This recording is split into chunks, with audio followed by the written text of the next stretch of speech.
We now move forward on today's event. We transition to a very important part of today's unveiling, and that is the lead conversation. Now, this lead conversation is a high-level intergenerational panel, and it will be exploring how we'll bridge the transition from student leadership into ethical public governance. I want to ask all of us to pay rapt attention. Right here on the panel, we'll have real-life experiences, no holds barred. It will be relatable and just perfect for today's event. I'm going to quickly invite the panelists and the moderator up this afternoon.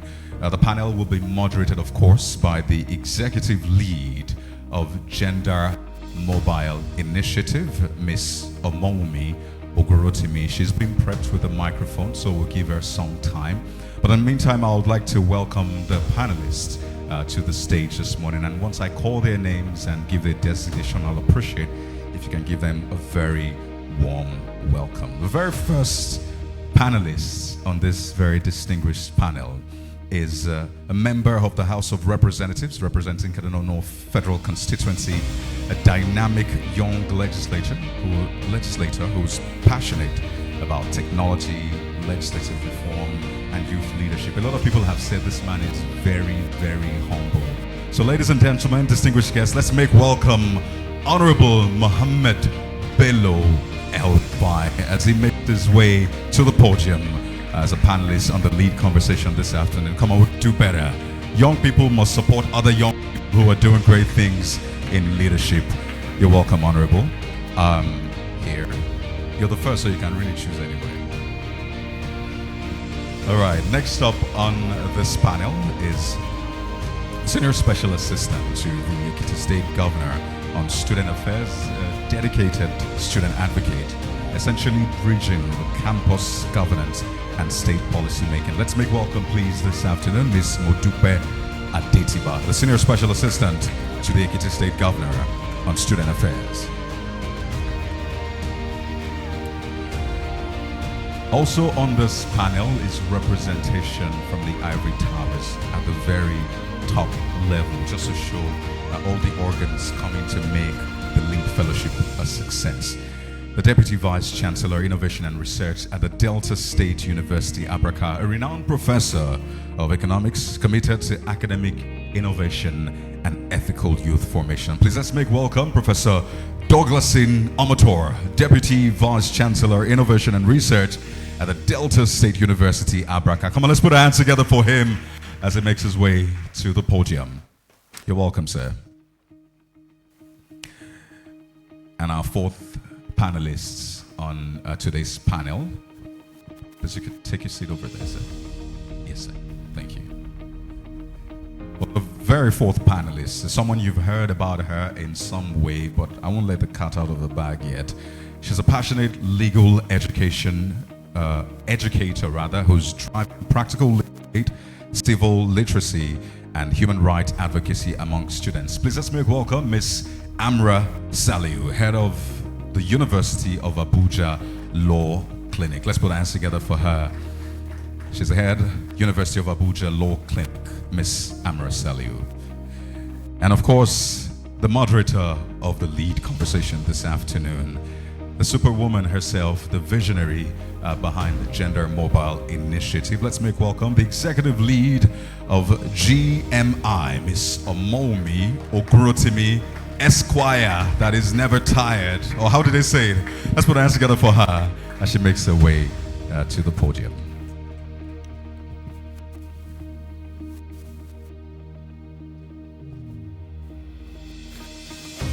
All right, thank you very much. So for the next 40 minutes, you'll hear from her and the other panelists.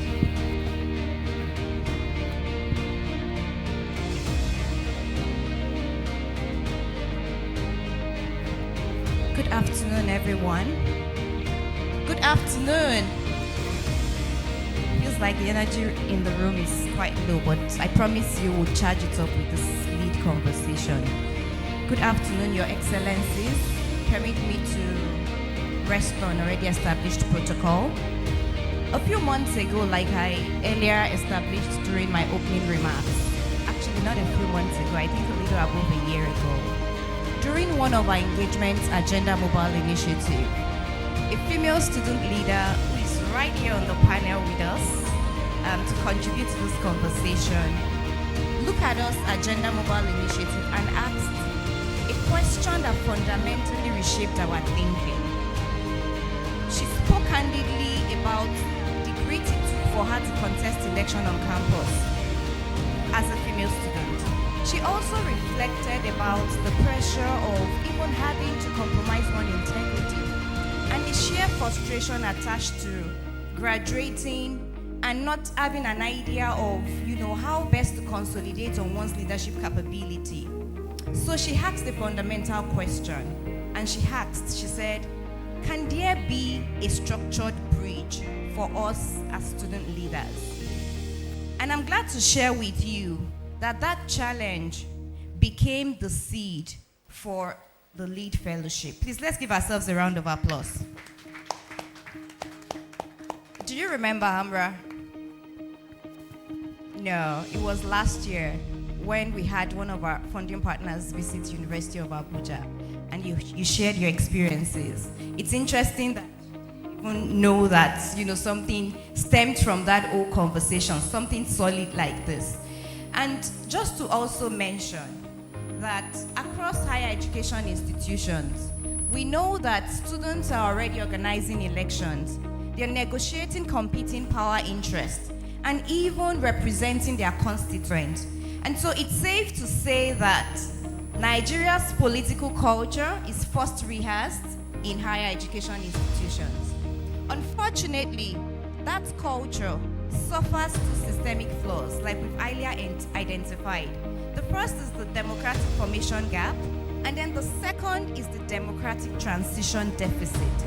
And to really unpack these, two flaws, I have on the panel with me today, so I'm trying to refrain from calling this a panel. This is a conversation, and we'll try to make it highly conversational. So I have 4 contributors to this conversation today. They are distinct voices, 4 distinct voices representing the whole ecosystem, from the campus community to state executive governance, to the legislative chamber itself, and of course to the academia. But to start this conversation, I would like to actually start at the source. And when I mean at the source, I mean the lived reality on campus. And so to start that, I'm going to have Amra kick off this conversation because she represents that exact front line. So over to you, Amra. When you asked for LEAD Fellowship, what problem were you trying to solve?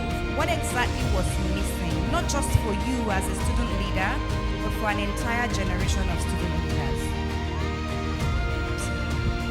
Hi, good afternoon. I'm just going to all the establishment calls today. I really had no idea that conversation was going to run something like this. I just said it by mistake because it's something that we all experience as student leaders. So it's just that just captured it. There are 2 problems that we face: the formation and the transition. I'm going to focus more on my faculty because in my university, our student union government was in a bit of a rumble until recently, so it wasn't standard. But in my faculty, we have an exact replica of Nigeria's system. We have an executive body, we have a legislative body, and we have a judiciary. We do everything. We have 2 chambers in the legislative house. In the executive body, we conduct our elections. In the judiciary, we have all the courts. So it's a direct, we want to replicate what it is in Nigeria. Quite unfortunately, while we replicate the good parts, we also replicate the bad parts. You can see what happens in Nigeria happening. Sorry, can I be heard? All right. So you can see what happens during the Nigerian elections happening in our faculty. And it's a shame, but it reminds us that what we see today in Nigeria started somewhere in the university. And unfortunately, these people are also going to move on to also become leaders. So it became a question of how can we actually change that? How can we stop that? How can we prevent that from ongoing? How can we create a system where in the university, we have these leaders who are obviously going to want to transition to become leaders in Nigeria, who are actually being trained and, made into proper leaders for Nigeria.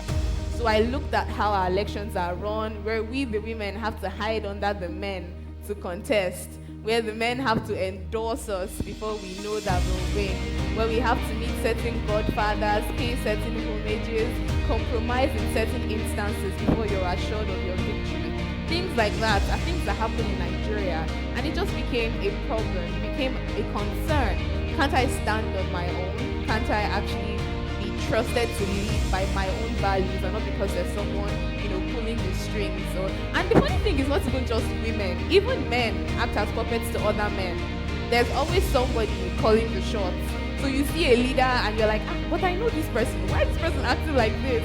It's because there's someone behind him, and that's what's happening.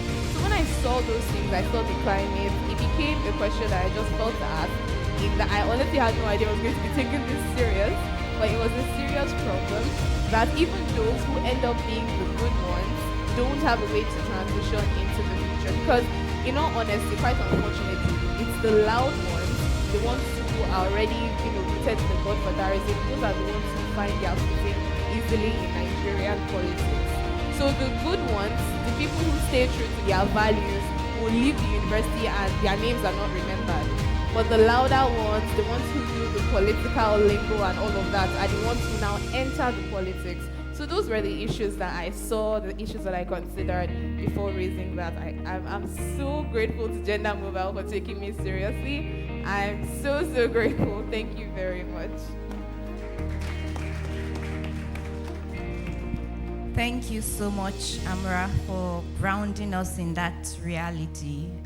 It's quite interesting to note that most of the worst habits within the political system, within mainstream politics, of course, have also found their way into our learning environment. And we hope that LEAD is able, in partnership with other strategic partners, we are able to address this deficit. So moving from that, I think it's a good point to actually bridge that campus experience, with what happens when you actually step into the corridors of state governance. And so I would like to come to Ms. Oreade Tiba. You navigated campus politics as a student leader. Just to mention that Ms. Oreade Tiba was the Vice President, Student Union, Ekiti State University, when she was a student, and she also became the first, not the first now, but she became a female president, or the president of the Female Student Association of Nigeria, which is like the female, not the female wing of NANS, but when you have Female Student Association in Nigeria, at the time we referred to her as Madam President. So she comes to the state executive, governance level or stage with rounded experience as a student. So, but Oreade Tiba, when you talk about student leadership, student politics, do you agree that campuses become places where tomorrow's political culture is rehearsed? And more importantly, what unwritten rules or toxic habits did you have to consciously unlearn the moment you stepped into public service? Okay, I think you're asking me two questions that I will have to share in mind. First, I agree with the fact that campus is a community where politics governance is being rehearsed, because it's not only rehearsed, it's being formed, tested, and also performed. And when we talk about campuses, we are talking about a mini society of real society. So campus is not only a mini society now, they're also seen as a political laboratory for the bigger ecosystem. And she mentioned about election, governance, the politicking aspect of it, the lobbying, the power, where public opinion has shaped, and where debate comes in. Everything in between talks about how young people rehearse governance in campus. And if you are now coming down to the aspect of all the good thing around election you receive from the level to the department to faculty, faculty to the SUG. Student unionism has been displaying to us what the bigger, larger society do when it comes to democracy, when it comes to politicking. And now coming down to me as a former student union leader, now transition to public office, I would say that I unlearned so many things, but top of it is for me to first establish the fact that when you, as a public servant, first thing that you need to understand is that governance is to build and to serve. Then, why in the student unionism talks about you as to, champion advocacy, confrontation as a default. Let me say it that way, confrontation as a default. And the first thing I unlearned from being a student union leader, then now in the public space, is the us versus them. As student union leader, we see every person that is not a student union leader as an oppressor. We see you as an opponent. We see you, and when we say that, when we sing to you that we shall always fight for our rights, we're actually talking to you, not excluding only the people at the political space. Even when we see the management, we see them as oppressor. When people holding any position of authority or power, we see them as oppressor. When we see anybody that do anything in between that doesn't align with our interest at that moment, we term you as the oppressor. So that is one. I need to first understand that even when I was at the point in my life that I'm calling stakeholders to be accountable, I've now been put in a position where they are now calling me to be accountable. That is just the flip side of it. 3 months ago, we are saying we shall always solidarity forever. We don't go green, we don't go green. Then 3 months after, I'm in that space where we have to tell them, kulu temper is as amazing as it is, and I also find this very challenging. And first thing for me is to first understand that component, that I'm no longer in that place where I will just win and get what I'm asking for. I'm in a place where I will build and I will also serve. And that means that I have to accommodate all factors in between. Then the next one is when we talked about the process that comes with you being in a public space, I also discovered that governance is structured. Governance is not something that you get your results immediately. Governance is processed. Governance has structures bureaucracy that aligns with everything that deals with governance. But in student unionism, everything now, we did not say go and come. Even when we are engaging management, when we are engaging institutional holders, we tell them that we don't give them the opportunity to even make options. This is what we want, this is what we want, you are doing this for us, you are doing this for us. And if you are not giving it to us, we tell you, we even threaten you that we are going on a protest. And for institutions that want their something to thrive and to work, they will have to find a way to subscribe to your demands and yield to that. But in the public space, I realize that it is not like that.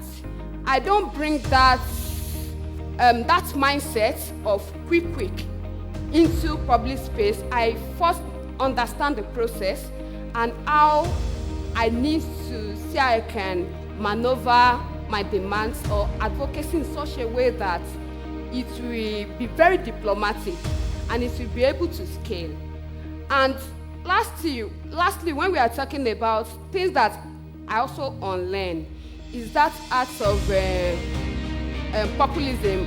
When Honorable Akiroti mentioned about power, about popularity, politics, governance is not about who make the loudest noise.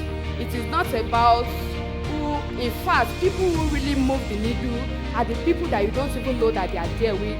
They act like formidable stakeholders that you can't even be able to draw out right in the open. So I understand that even when in student unionism, gains, wins are immediate. But in governance, it has to be very systemic in a way that you will know even after maybe the position you are occupying, it can still be best sustainable. Yes, in a way that we can institutionalize those demands, those impacts. So it goes beyond populism, it goes beyond the power, but the impact you are able to drive, and also, most importantly, how you are able to now bring those experiences in student unionism into the mainstream politics. It will be very difficult for me, even former student union leader, now SSA students. I'm seeing that most times whenever I'm engaging with the student community, they will tell you that SSA will know you. When you are this, when you are that, you did not agree. Now it is our turn. You are now asking us to, you're asking us to adjust. We can't adjust. This is our right. We must fight for it. And then I can't say no, and I also can't say yes, because me saying no, it will be like I'm trying to suppress their opinion. I'm trying to lord myself over them. And me saying yes, it will be like I'm trying to support them over my boss, over the institution that I'm supposed to represent. So it takes a whole lot of learning, unlearning, and relearning for us to navigate, for me personally, to even navigate that environment in the public space. Thank you. Please let's give a round of applause. Thank you so very much for painting that clear picture of the executive and administrative reality. That's so profound. So when we talk about democratic renewal and systemic reform, the legislature sits right at the center of that conversation. And that brings me to our next conversation contributor, who represents the very institution where laws and public policy is anchored. So, Honorable Mohammed, you occupy a space that many young civic actors aspire to reach. And I'm sure there's some of them in this room today. From where you sit in Parliament, what intentional pathways should exist between our higher education institutions and our democratic institutions that currently do not?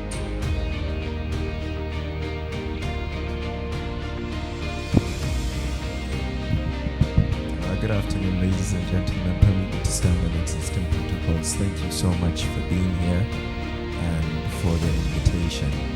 And before I answer that, well done, SS. It's not easy, is it? It's interesting.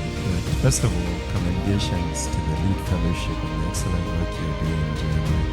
I got the message to come because I think your CD does excellent work for the Office of the Speaker, particularly with young people and women. For me, I'm a bit of a strange outlier. Before I get to student unionism, I did my NECO in Nigeria, but I then did my IGCSE, and then it's actually while I was here reading the thing that I remembered I actually served as a university senator in college in America. But my election did not involve snatching ballot boxes, and this is the issue, is it? I think this is an excellent theme. I'll discuss with yesterday. If the fellowship is willing to even add 2 students to my office, I know the tenure is done, I'm willing to do that. And for me, the thing is, I'm here because I was mentored well. I probably wouldn't be here. So I have a few ideas about the ballot snatching, the godfatherism, all of that. Because some would argue my father himself was once a godfather when he was governor. But it is wrong. It shouldn't be like that. Elections should not cost money. You should not need a godfather if you are respected as a woman, as a young person in your community. Now, what is missing that you asked is, we are failing in terms of, and by we I mean we the elected officials, we rarely go out of our way to mentor young people. I get messages all the time. I'm active on Instagram and all the platforms, people asking me to mentor them, but I'm not yet 40, so I'm still being mentored myself. and I'm still learning the process too.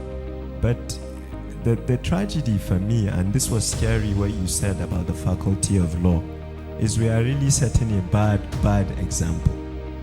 And you're absolutely right. And I think it's quite scary that even in student elections, I'll say, you guys are copying us. And I do have a few questions for you. Why do the student union, the NANS president is here, why do student unionism need an executive, a judiciary, and a legislature?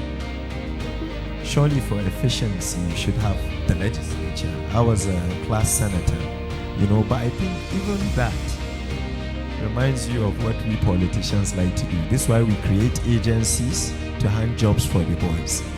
So even at the student union level, when you should just have a president, maybe a senate, you guys have decided to open a judiciary. Did you pass your MBA? So, and you see, unless we start going at the lower level, at student level, to tell you the truth, then this thing will continue to go on. For me, young Nigerians are the future. I've tried to lead by example. I failed in many areas, but what I try to do is to show the so-called gatekeepers, the leaders, even in the house, even though I chair a committee, I'm a first timer, is to show them that, look, they have two options. They can either trust young Nigerians who they have collectively failed over time, their generation, or we break the gate. That's option one. I don't like option one, because even though I'm an El Rufai and I have a reputation online, I actually like peace. Option two is for we young parliamentarians that were fortunate, not smarter, not more hardworking, fortunate to be here, to show the so-called gatekeepers and godfathers that it's okay to take a leap of faith in many young men and women. Their fear is once you open the door, they will take over. I bet you CD works with our honorable speaker, and there are already people in the office thinking, this woman is coming for my job. Well, if you don't want anyone to take your job, do it well. So in summary, the answer to your excellent question is we need to take time to show the practicality, what SSA is seeing, and congrats on your election, by the way. I was telling Abonru to me that I've heard good things about your governor, even though we're in different parties now. But she is now seeing the reality vis-a-vis activism. Now, there's nothing wrong with activism. There's absolutely nothing, but it is not governance. It's easy to make noise. It's easy to do aluta. Maybe I'm underestimating unionism. I am not. I've just found out that if you do a study and you find out the so-called union leaders, they end up becoming reps, governors, senators. They can't fly. There's nothing special about them. In fact, my greatest fear is if you go through the system and you emerge to come here, you've already been tainted by the way things are done. And maybe Doc will speak more on it, but when we hear from our parents in the 60s, the 70s, student unionism was not corrupt. The same way governance was not corrupt, so we need to look into that. And in conclusion, look, there's an American founding father, well, many don't know, Alexander de Tocqueville, who said in every democracy, the people get the government they deserve. The average Nigerian needs to look into his own value system. I took an oath with the Quran, Honorable Rotimi took an oath with the Bible. So our job every day is to do our job to the best of our ability. But I assure you, yesterday I was at an event. This is a bad idea, but I will say it. I'm sure yesterday will protect me since there are no legislators. A few people outside, I remove money and I give them. By the time I go home, because everybody has one of my numbers, they are calling me to tell me the person that I gave the money didn't share it with them. How is that my problem? So it's not only the leaders, we that you elected. We have a very bad value system. And by the way, I disagree that, I think, excellent point, and I love your theme, and keep up the work where you're doing. I assure you, you can liaise with yesterday, and I'll support to the best of my ability. Even if the election is tomorrow, I'm still trying to work. But if you take the institution and student unions is actually not the first step of training to politics. The most important unit is the family unit, the basic unit. We're taught right and wrong by our mothers, our fathers, our neighbors, our uncles. I always end this by saying the biggest problem to me, in terms of out-of-school children, in terms of insecurity right now, is northern Nigeria. And what's the problem? When I go to my constituency, I still young boys in Badara that don't even listen to their father. If they don't listen to their father, will they ever listen to their pastor, imam, or me, the leader they assume is stealing their money? So you have a lot of work to do, and I wish you all the best. I'm by your side. I know I sound like a politician, but sometimes there are no obvious answers to issues that have plagued us for generations. But with events like this, with partnerships, I'm sure a solution can come out. And you can count on my commitment as a young parliamentarian. Thank you. Thank you very much for that. So we've heard from the campus, the state executive, and of course the legislature. But none of these transitions can happen very institutions that host, nurture, and train those young minds in the first place. So that brings me to you, Prof. As the custodian of higher education, does the university's obligation end the moment a student, receives their degree? Or should academia actively build structural bridges that connect civic talent directly to opportunities in public service and governance? Thank you very much. Thanks for inviting us. Also to appreciate my colleagues from higher education institutions. It's actually tough, but assisted me also answer part of the question. That the challenge actually I alone higher education issues of value. But yes, already answered the question. Like whether we no. Primary responsibility of the university, higher education institutions, and all degrees, diplomas, that is a primary responsibility. But we also go beyond that. We also have other responsibilities that relate to development, that relate to civic issues and all that. So if you want to go to the whole idea of elections, for instance, on campus, do we micromanage? When I say we, I'm looking at management. Do we micromanage elections of students? No. If we begin to micromanage or even conduct elections that are opaque, then there will not be room for accountability. So in essence, the people we are creating, the children we are building, means we are building them for a world society, which is the truth. But we do beyond that. We try as much as possible to look at the democratic formation that I mentioned earlier, that our civic responsibility, that even our curricula, is not restricted to civic responsibility to students of political science alone. We try to push that through various courses, to even to those studying engineering, economics, law. That is part of the civic responsibility, what we teach in classroom. Making them know that, yes, accountability really matters on the other side of the world. And so we must be accountable. We must be transparent as well in trying to do this. But we know a lot of this happen in the course of elections. But we don't encourage the snatching of ballot boxes in the process. My university has maintained stable academic program over the years, in the last almost 20 years. Even when ASU go on strike, it's a public university. We have been able to manage. Because some of us have also participated at the union level in ASU. But we know how to manage our affairs because these are internal issues. We know how to handle the national ASU, even when others are going on strike. If what you are going on strike for is already what you are already enjoying, what is the essence? We call it sympathize with you. So in essence, government must also be very, very more responsible, take more responsibilities in managing, providing what is needed in these institutions. Now, when it comes to campus democracy itself, now the only way we can ensure that there's democracy on campus is for us to also stay away from direct intervention in student elections. But that is not to say we should not have interest. What would be the interest? The interest would be the regulations that you make. You don't a student who is probably below a 2-point GPA over 5, you want to make such a student a leader, it's not going to cause problems for you. And so the laws will be there, the regulation will be there that it should be a 3-pointer or above 3.5-pointer for you to say you want to contest elections.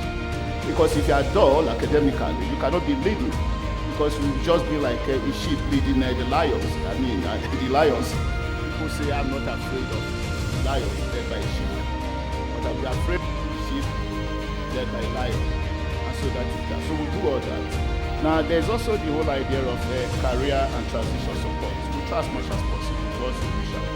And so you prepare students for leadership. We are not preparing them to take positions just or encourage them to take, maybe encourage them for only private sector employment, but try as much as possible to also make them know that when it comes to leadership outside, it's not just employment alone. The opportunities in the public service, the opportunities in legislation, the other development organizations, the regulatory agencies.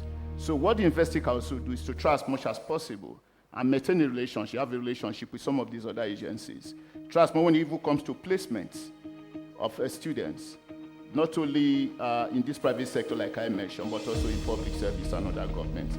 Then we also talk of alumni associations. We try to keep a tab on our former students that constitute the alumni. Who are they? Because they can also serve as mentors in the process. We can also refer to them. Once in a while, we call on them to come and give public talk to our students.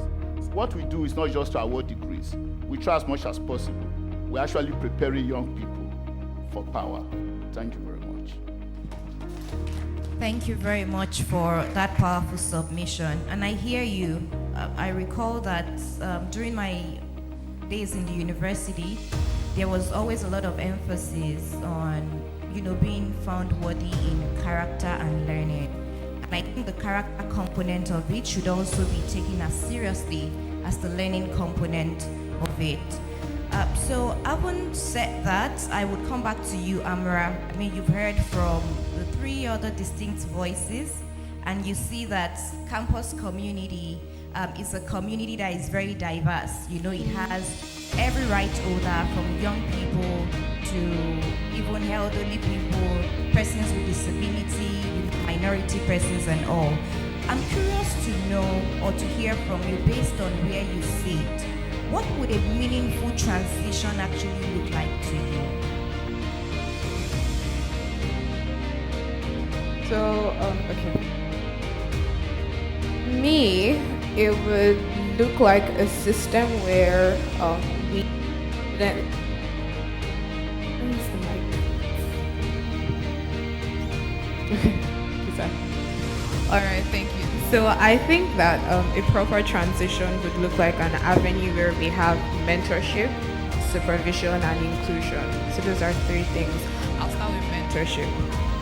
So most people, I'm going to use myself, when we came into the university in 100 level, we met a certain standard, we met a certain way of life, we met how it was done, and that's basically what they followed. I didn't follow it, other people followed it. And that's what's going to keep on happening, because the next year it's going to get worse, and then it's going to get worse, and then it's going to get worse. So if we have a proper standard mentorship platform, it's going to make things a lot easier, because you're coming to meet something that is better. And I think that that's where the LEAD Fellowship comes into play. I heard one of the speakers talk about a situation where we have LEAD Fellowship alumni. That's going to be very wonderful, because even where people can't actually participate in the fellowship, there's always that third-party learning from people, from fellows, past fellows, who can also tell them that, okay, this is not proper governance, this is probably just activism. Just as he said, activism is easy, but governance is hard. So even among the student level, we should be able to practice proper governance and not just activism. And then the second thing is supervision. Like the lecturer rightly stated, our elections are largely unsupervised. And because of that, a lot of things can be done. In the recent SUG election, someone contested, okay, he was screened by the security unit, screened by his faculty, screened by the ELCOM, that's the electoral committee, contested the election, won the election, and then just before the inauguration, they discovered that his CGPA did not meet the required minimum. And it was after he had been declared that they now had to redeclare the first runner-up. So if we have a proper supervision mechanism, then that would have been, it wouldn't have happened from the very beginning, because ordinarily we're supposed to have, I think, 3 levels of screenings, but these people have found ways to maneuver them also through their godfathers. So that's where I think supervision is very important. If there's a required minimum CGPA, then it should be effected. If there's a law that states that if someone has a matter with the security units and they should not be allowed to contest, then that should also be strictly enforced. Because most of these people are people who have matters with the security units, but then they find a way to maneuver it and it goes under wraps, and then you see one tout becoming a leader in the university. So supervision is also very important. And then finally, and most importantly for me, is inclusion. I also believe that a proper transition would look like a situation where men, women, the minority, even those with disabilities are able to stand up and choose to lead without being scared of anything, without feeling like even when they win, they would still have to subject themselves to certain people and their voices would not be their own voices. So if there's a way that if the LEAD Fellowship can ensure that inclusion becomes priority in student politics and student governance, and then obviously down to national governance, then it would look like a wonderful transition to me. Thank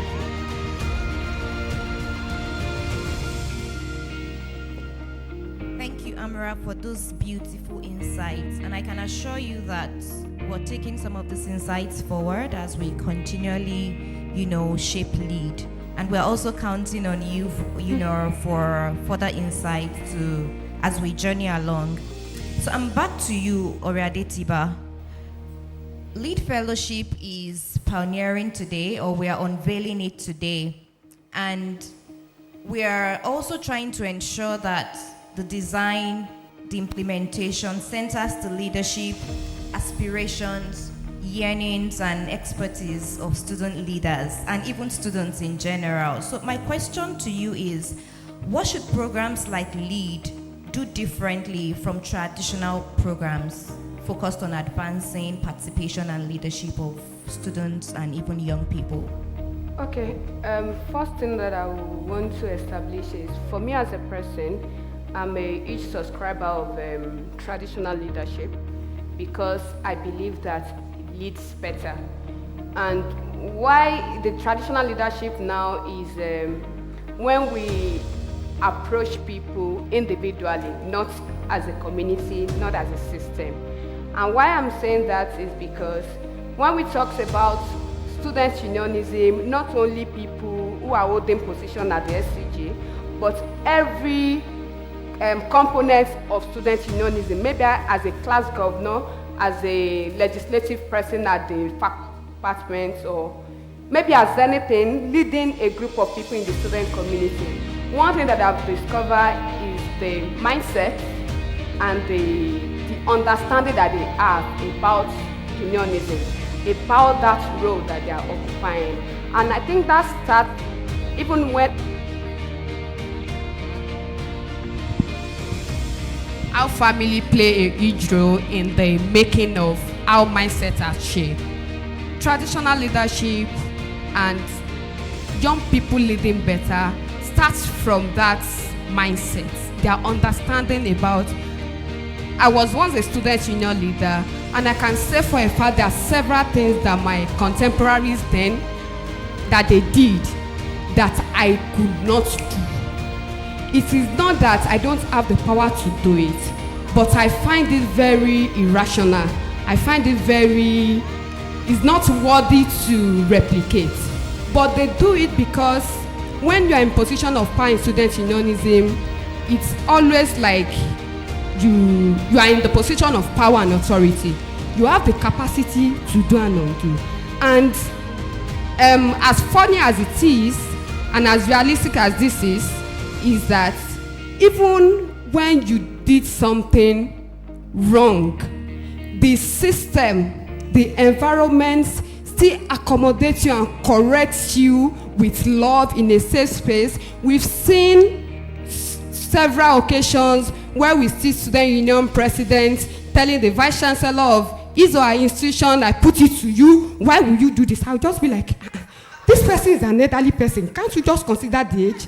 You know, the courage, students union has the ability to do that thing unprovoked. I will just imagine that what is happening. So I see lead addressing that aspect of mindset shift, orientating them what leadership entails. Most importantly, we can't emphasize less when we talked about ethics, when we talked about humility, integrity, and something that ordinarily we should not embrace in the campus community.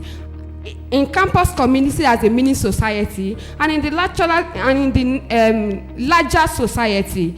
And when we talk about how student unionism are a place where political culture is being rehearsed, it's also, we've talked about emphasis on these conversations.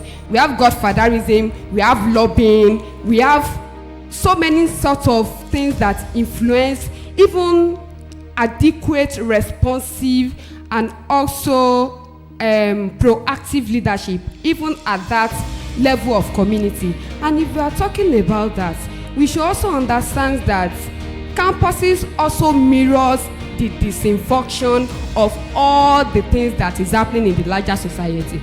Godfatherism is there, well rooted, bribery, well rooted, lobbying, and to cap it all, the mindset to just believe that everything starts and ends with us because we're in that position of authority.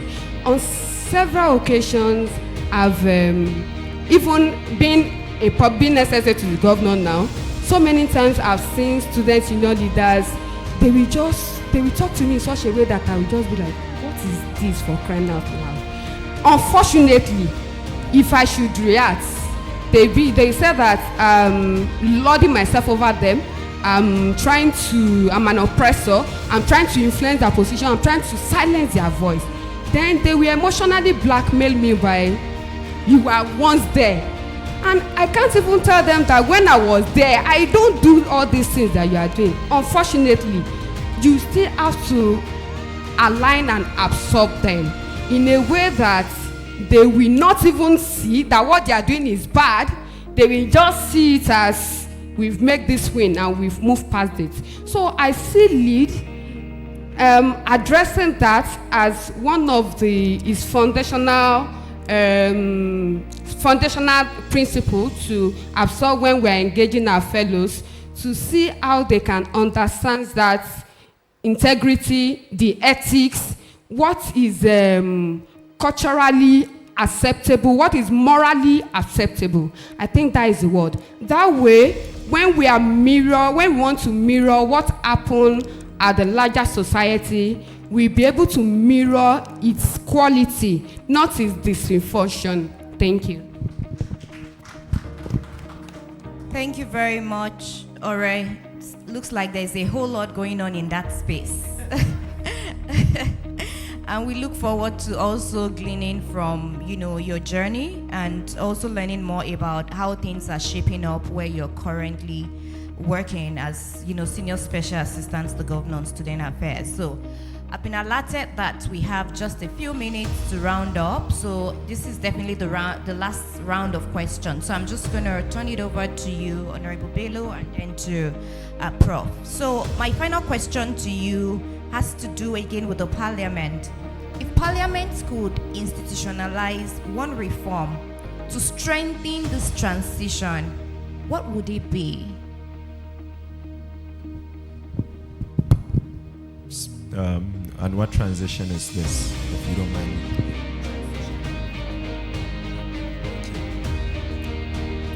Oh, that's okay. I enjoyed this panel. You spoke very well, honestly. Thank you. Okay, let's, in the 10th House, under the leadership of Honorable Tajuddin Abbas, I think the most impactful piece of legislation that was enacted was NELFUN of change that touches directly to students in various universities across the country. It can be improved, but it's certainly innovative and necessary. I am in opposition. I think my father's enemy number one to the governor, but NELFUN is important in that regard, and its honesty. So I'll admit it could be digitized, it could be more transparent, but laws are meant to be improved over time. Now to your question about the transition, I don't know if that falls within the jurisdiction of Parliament. I'll give you an example, and I'm just learning this from today, particularly what Professor spoke about. The standards that Amra rightly pointed out might be entirely different in an institution like UNILAG than it is in University of Sokoto, for example. And what Parliament does is when we pass a law, it's national law.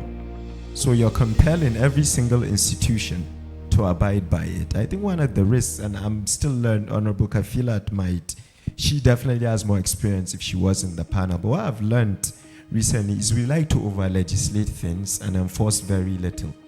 If Parliament is the one to determine the laws and regulations of student unions, then why do student unions exist in the first place? I detest passing laws that we know we can't enforce. That's the problem. And it's not our job. Our job as Parliament is to pass legislation and the executive should enforce. But there are laws that we shouldn't. For me, let me commend all of you again. I think this can work. I think one of the legacies of the Chief of Staff of the President is the work that is occurring in PLAC, now Leeds Fellowship, LMI. It's just excellent stuff. I've met, absolutely, part of the institution. For me, you see, I don't think Chief of Staff, Honorable Femi Bajadiamila actually wrote it in the Constitution while doing that. It's innovative. It's I'm going to be in so much trouble with ADC today. I look like I'm commending the ruling party. But the truth is the truth. But he didn't need to put it as law. So this is what leaders should abide by. And for me, those that have worked with me closely, and you have a very highly respected parliamentarian, there's a reason why Speaker asked Honorable Kafila to come here and give these remarks. And by the way, even she has been a victim, in my view, of this godfatherism and this whole nonsense. That I can say, and that I can use to criticize the ruling party. I think when people do good, they should be allowed to continue doing good. I think right now, if you meet excellent students in institutions, we as young leaders should support and elevate them. If we don't do that, the rotten eggs, the thugs, will prevail, as she said. Now finally, SSA, I don't know if I'm older than you, learn to say no. If your conscience is clear, if you know you've not sold out, now that you're working with a governor, look at them and say no. Part of being a leader is not, it's not wanting to be liked. You have to say no, and I'll keep an eye on what you're doing. Please keep it up, but say no. Honestly, if things are bad, say no. In conclusion, this is a message to we politicians. We have no business getting involved in student unions. The reason why it's getting rigorous, violent, is because there's so much money in it. You find presidential candidates preferring, when I ran for Senate in college, I don't think the governor of Massachusetts gave a damn if I was a senator. We should, sometimes the best thing to do is to allow people to do their work. So, Prof, in conclusion, I commend you for keeping standards in your own university. I personally do scholarships in terms of, I did one in University of Abuja with my team. We named it after Tony Cole. And when I did that, I asked for the president of the faculty of University of Abuja, I believe it's called University of Yakubu Gowon now, and we rolled out scholarship for about 100 students. They told me that you need to find the union leaders to pay school fees. I said, no, I don't. It would be good if I have them, but we have technology now. All I need is their BVN account number and get my team to transfer their resources in partnership with the management. I talk too much sometimes. Sorry, Coyote. I don't know if Duce is here. She she's my acting chief of staff. She's from Benue State. She graduated with first class in economics. Speaking of merit, I didn't care to, my SLA appointed her, and when yesterday called me, I told her I find Duce, she will manage it well. For me, she embodies what young people can do with proper mentorship, and I hope the sky is the limit. Thank you so much. Thank you. So finally, Prof, as we forge along on this journey, I'm curious to hear from you how best you think that higher education institutions can work well with LEAD to ensure that we have a successful fellowship and even advance beyond this pilot phase in 3 minutes so that we can wrap up the panel. Thank you. Well, thank you very much. When you find yourself in midst of these persons, you can always be object to most times on campus. Yeah, actually, at least we are trying to build a better society. Try to build institutions that are strong, and but the movers of these institutions actually matter in terms of character. Now, how do we really do it? We try as much as possible that in the university, when you go against the law, the regulation, you are punished. Take plagiarism, for instance. You are punished. It is either you repeat or entirely you score 0 for plagiarizing other people's work. But we know the extent to which that is allowed. Maybe 50% similarity, fine. But 30%, 40% similarity, that is punishable. These are things we do in the university. Now, to create better students in terms of character, for them to know that regulations don't just exist, they exist for human beings. Then for you, as for this fellowship itself, we'll say you also try as much as possible, because in our student union elections, we don't want to take side, we don't want to micromanage. So on your own part, you try as much as possible not to be partisan in your recruitment. Because once you are partisan in your recruitment, then whatever we are doing on our other side will fail. Yeah. Now, we also say those to be compensated or those to be rewarded, it should not be because of their political connections.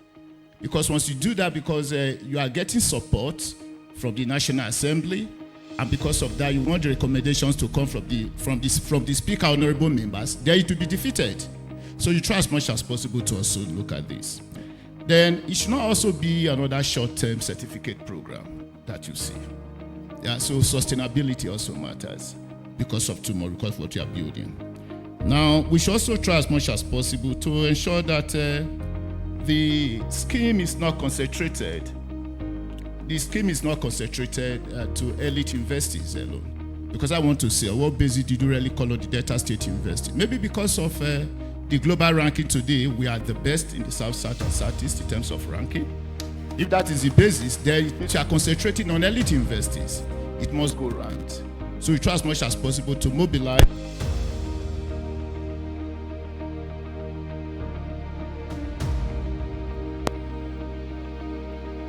Can I go ahead? Yeah. So we'll try as much as possible to say, okay, the platform should not be just to train political ambition without public ethics. Public ethics actually matters. I know she has spoken, so I'm not on that public ethics, because that is even we as lecturers, even we as leaders or management in the university, we try as much as possible. We preach ethics a lot, and that is why we punish our lecturers whenever it arises. But students on their own must also try as much as possible to speak up in the course of all this, because some of the things that you see in OPAIC, we don't already know them. We may not even know them. Those outside maybe hear the stories better first before we hear them.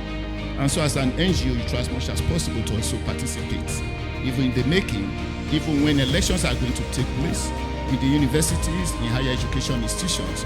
You try as much as possible to also participate. It's not only during national elections, you now see civil society organizations coming around. So if you are building the leaders of tomorrow from the universities or from higher education institutions, then also participate. It is better you start participating there more first before you come to the national limelight. So in all of this, we also try and also advise that you have your selection criteria should be published, and let the whole world know that this is the selection criteria for the fellowship or for the fellows you are you're actually trying to recruit. Now, the issue of conflict of interest should also be publicly known. Because I would have said, well, Omawumi is a Delta name. Is it because that was you brought Delta State University? Is that right? Because these are questions I would want to ask. But I don't. You may be Yoruba, you may not be Shekiri. You may not be my younger sister anyway. Then the source of funding, must be transparent. Where are you getting this funding from? Let the public know. It is there we will now say, yes, you are really serious with this very business. That whatever you are doing is not opaque. So in that very sense, we try our part as leaders, as management of universities, as we also play the role of parents to students in the course of all this. But we cannot do everything. Because don't forget that the minds we are trying to actually build are some minds already wrongly built at home because of broken homes, because of maybe poverty. Some of them are just students who cannot even afford a meal for a day. My present Vice Chancellor, if you allow me to share this, we are three as friends. But most times when it comes, when we go to the club, forgive me for that. I mean, we go to club. Staff club, please. When we go there, staff club. Anytime we go, we will say, look, I've seen one teacher student today. This student has been putting on 2 t-shirts in my department in the last 1 month. Then rather use the money to buy beer. So, okay, let's raise this money and give to these students. So what I'm trying to say in essence is that even at that very level, we sacrifice a lot. So on your own part, you try as much as possible to complement what you are doing. Thank you very much. Thank you very much, Prof. And just to address a few of your concerns, first is that my name is Omawumi Ogunrotimi. I'm from Ekiti State, Southwest Nigeria. Thank you. Second is, in terms of selection, there was no preference for any school in particular. You'd recall that when the MC started this event, he alluded to the fact that we had over 30 higher education institutions. We intentionally did not select. We wrote letters to a couple of these institutions and we had to onboard the first 10 to indicate their interest, but also ensuring that there is a wide geographical spread. Third, I would like to state that we've worked with Delta State University for the past 5 to 6 years, supported them to develop their anti-sexual harassment policy, and I'm glad that the leadership is one that is pragmatic. So hearing again that there is even another face to that in terms of other humanitarian activities, I'm glad to identify with Delta State University. And on a final note, I would also like to share that the recruitment process is going to be highly participatory. We're deploying AI and also leveraging on some other platforms. Students would actually undertake rounds of interviews and we're going to publicize the requirements for the selection of the fellows. And from time to time, we would also make public the progress that we're recording. So we're counting on pilot higher education institutions to be highly cooperative from start to finish. The success of this phase will determine how sustainable, we would go, or how sustainable we would get with this initiative. On a final note, I would like to thank the conversation contributors for their highly insightful submissions. I had a swell time moderating this conversation, and I hope that we can take some of these insights forward. You'd agree with me that they are wonderful contributors, right?